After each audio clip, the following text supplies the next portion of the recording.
Yo, what's good, YouTube? It's your boy Sick in the 6-Shot Gaming channel, and I am back for a brand new video for you today. And this time it's about a brand new fighting game. Yes, there's a brand new sheriff in town in the fighting game community, and that new fighting game is Melty Blood type Lumina. So yeah, folks, this is pretty much my first Melty Blood experience, and I know it's going to be a whole bunch of other people's first Melty Blood experience as well. So this video is going to help y'all get into the game mechanics of Melty Blood and teach you how to learn and play this game. Alright, so before we start, if you're new to the channel, please subscribe. Make sure to hit that notification bell to get alerted every time I drop a new video for y'all. Also, make sure to smash the like button if this video greatly helps you out. But anyways, let's get started this video. So let's get started. So Melty Blood is a kind of a strange 2D fighting game. Normally in other 2D fighting games, you only have to worry about two things when it comes to your hub. You have to worry about your health. You have to worry about your super meter, right? So you just have to have health management and meter management when it comes to your super meter. But Melty Blood introduces something else that a lot of other games don't have. It has, you see this little icon under Saber right now? This little circle? This little circle right there is called your moon icon, right? And that is your moon meter, right? So Melty Blood has special moves, right, that you do with this quarter circle forwards, quarter circle back, so on and so forth, right? So normally a lot of characters have up to 3 to 4 special moves, right? Now normally other fighting games have EX moves, right? Like in Street Fighter you have an EX Hadouken and so on and so forth.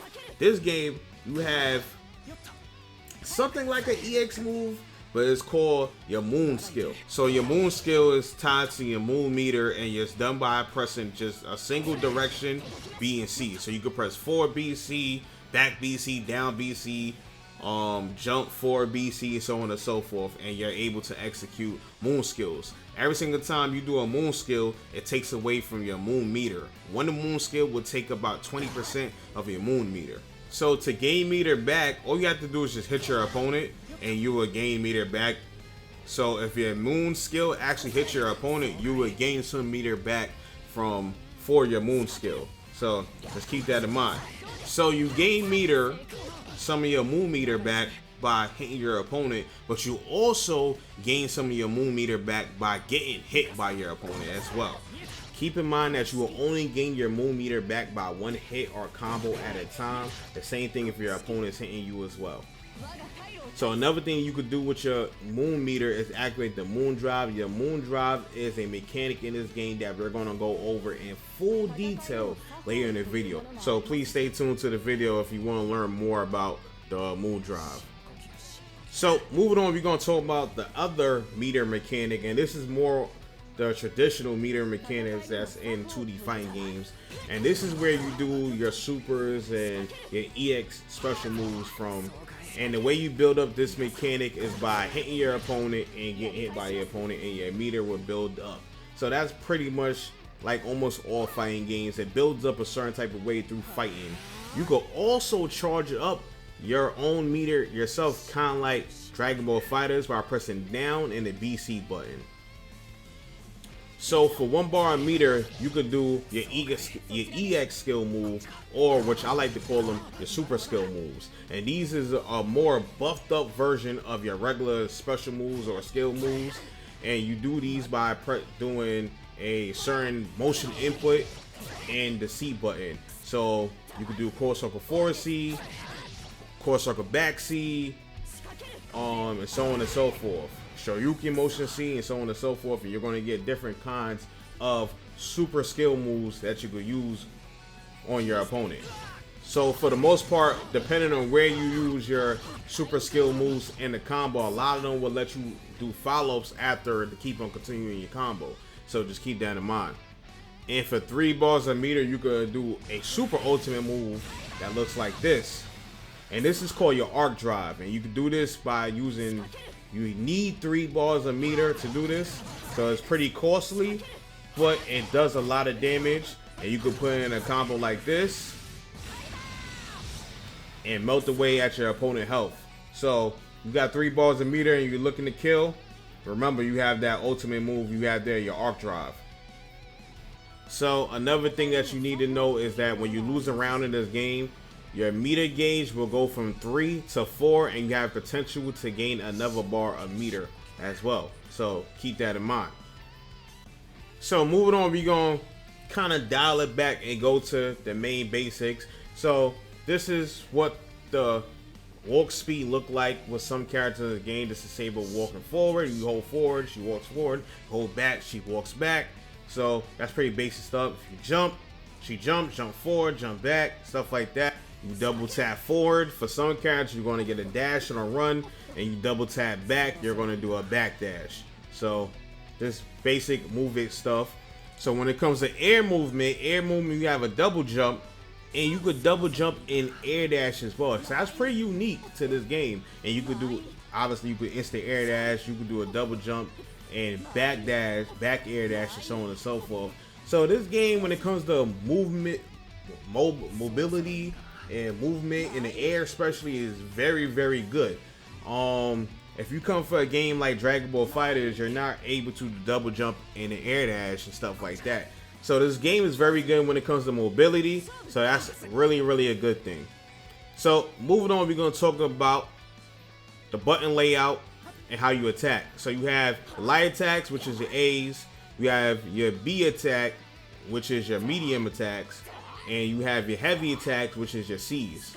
And obviously you could do crouching attacks, which is your crouching light, your crouching medium, your crouching heavy. For it look like for most of the cast, it's always going to be a sweep. Then you got your air attacks, which I just showcased that, your air A, your air B, your air C, and so on and so forth. So these are just the standard attacks. Then you have a fourth button, which is your shield. And you do this with the D button. And shield, you kind of treat it like a reflect. It's your defensive option in this game. And you could kind of treat it like a reflect. It starts up pretty quick. I'm pretty sure it starts up on 1 frame, just like a reflect. And you could do a crouching shield, a standing shield, and a jumping shield. In this game, you have to shield accordingly to the type of attack it is. So if it's a low, you have to do a low shield. If it's a high, you have to do a standing shield, and so on and so forth. So just keep that in mind. So moving on, we're going to talk about auto combos. Yes, this game has auto combos, and it's very, very easy to do. It's kind of like, the way you do the auto combos game is kind of like Grand Blue, where you just press the button 3 times and you're going to do the auto combo. So if you do light, you will do an auto combo. If you do medium, you're going to do the medium version of it. If you do heavy, you're going to do the heavy version of it. Obviously, the strength of the attack is going to give you more damage depending on the auto combo. You could also regular Gatling in this game. You could just do light, medium, heavy. And also this game has reverse beats as well. It's like Under Night when it comes to that, when it has reverse beats. So you could do medium, heavy, crouching heavy, into light, and so on and so forth. So that's good to know, and that's how you're going to have to structure your combos with knowing what button to press and so on and so forth. Because if you use the same button twice in a combo, it will automatically transition into an auto combo. So for example, will be this: crouching heavy into crouching medium, into standing medium, into standing heavy. And when I press the standing heavy again, it goes into the second half of the auto combo. So I have the choice to finish the auto combo out or go into whatever I want to go into, like a special move or so on and so forth. So now we're going to go back and talk about shield in more detail. I gave you a brief overview of what the button does. Now we're going to go into exactly what is this shield. So when you shield an attack, you're able to respond with follow-up buttons, right? And depending on the follow-up button is depending on what you get. So if you do an A or a C after a successful shield, you're going to get a launcher that sends them up in the air. And to do this launcher by itself, you just press down, forward, and the heavy button. And I think this is universal across the cast. But yeah, after you shield a move, you're able to do a follow-up button like I said earlier. And A and C will always be a launcher. Always. If you press A button or the C button by itself after a successful shield, you will always get the launcher. So keep that in mind. So as I'm going to showcase, my opponent hits the floor, I shield and press A and launch him. And I'm going to showcase that I hit the floor and press C and launch them as well.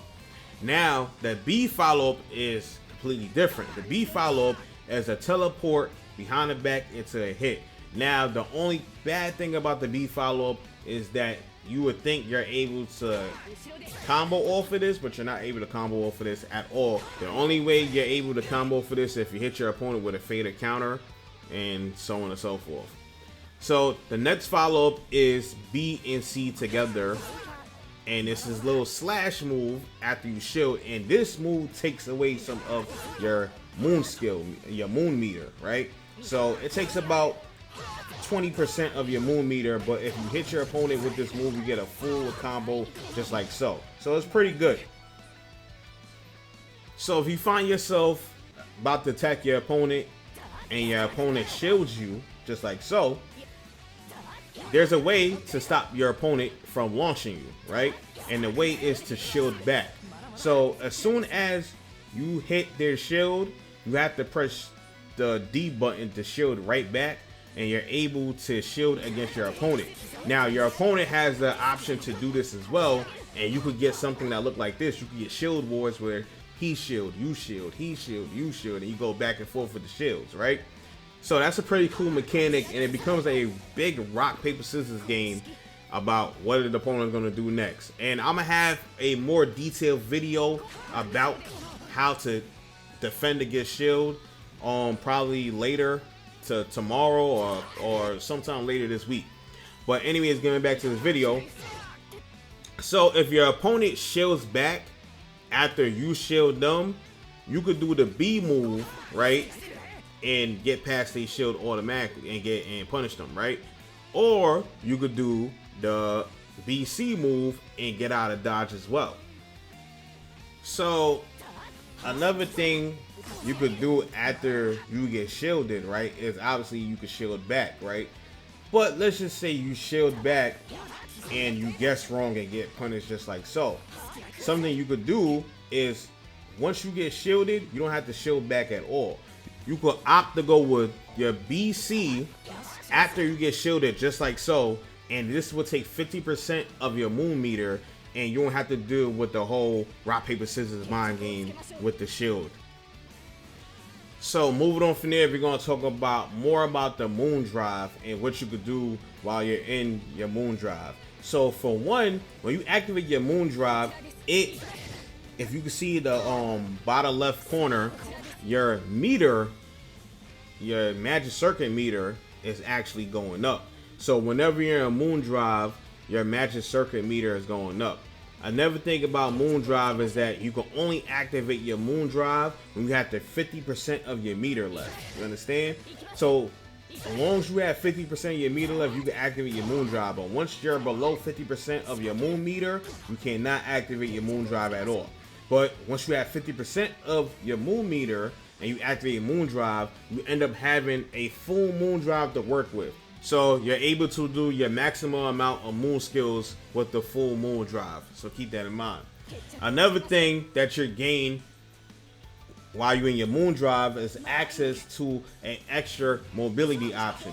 So instead of having a double jump, now you have a triple jump. And out of the triple jump, you could forward dash, forward air dash, and back air dash as well. So you gain access to 3 jumps, a forward dash, and an air dash all in one go. So that's really, really good. So another thing about moon drive is when you activate the moon drive, it's kind of like a mini pause button where it freezes the screen like really quick. It freezes it really quick, but you're able to see what's going on in that pause, right? So in a situation like this, right, your opponent does a move and there's a gap, you could moon drive and react out quicker than you normally would regular wise. Like, you could also moon drive, see what your opponent is doing, and go directly to your shield and punish your opponent. So the pause on the moon drive activation helps in certain situations where you feel like you're not going to be able to read it normally.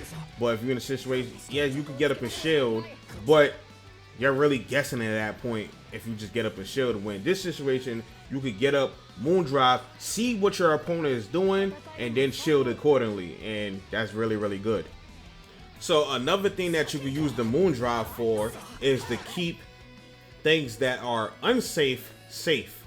So It's kind of like a Roman cancel from Guilty Gear or RC and Persona and so on and so forth, where stuff that's normally is unsafe, you can make safe with the Moon Drive, right? So you do a move, and if you want to keep your pressure or you want to stay safe, you could just activate the Moon Drive, and you're actually plus after a Moon Drive activation. So you could do something like this, activate Moon Drive, and then keep the pressure going, and your opponent is not able to interrupt you at all. So that's really good. Really good. And you catch your opponent off guard and get a full combo just like so. So, next thing that you can do with your Moon Drive is use it as a combo extender. So, a la RC in Persona or Blaze Blue and so on and so forth, and Guilty Gear. So, normally, moves like something like this you won't be able to combo after, but if you RC, you're able to continue the combo just like so. So that's really good if you need it. Actually, if you're trying to mix up your opponent with a move that you can't really extend off of, and you don't got the meter to extend, and you just RC to finish the job off. That's really good.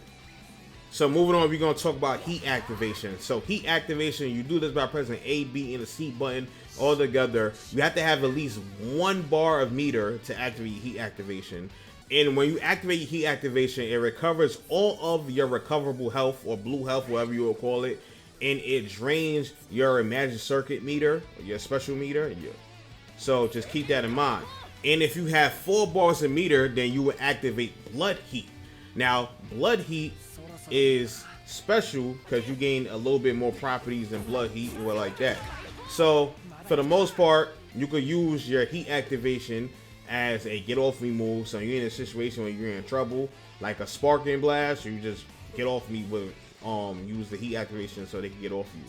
Another thing the heat or the blood heat could do is boost your damage up in combo. So it's great as a combat mechanic. So that was just a regular combo with no heat activated at all. And when you activate heat, the same exact combo does a significant amount more damage.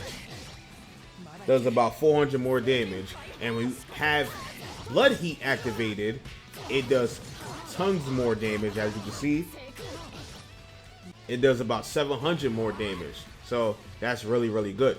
So another thing that you gain access to in your blood heat, and you can only do this when you're in blood heat, not regular heat, is your last arc move. Now your last arc move, you would think it's an insta kill, but it's not. But it does do a lot of damage. As you can see, it does tons of damage. Now the only thing about the last arc is that it's not easy to combo into.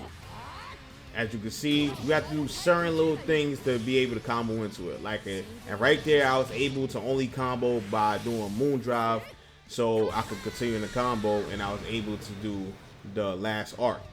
There's some specials or EX moves in the game that will allow you to combo to the last arc as well.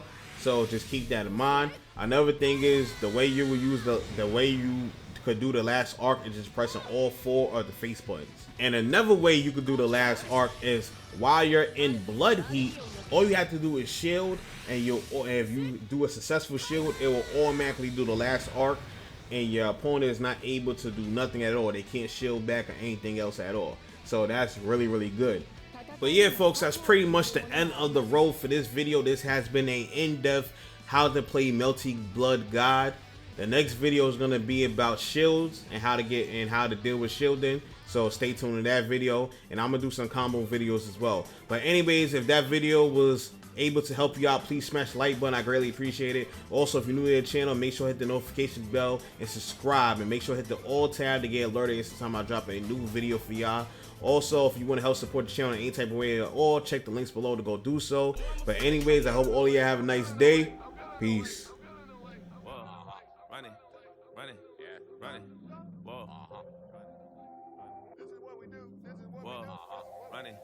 Running, yeah.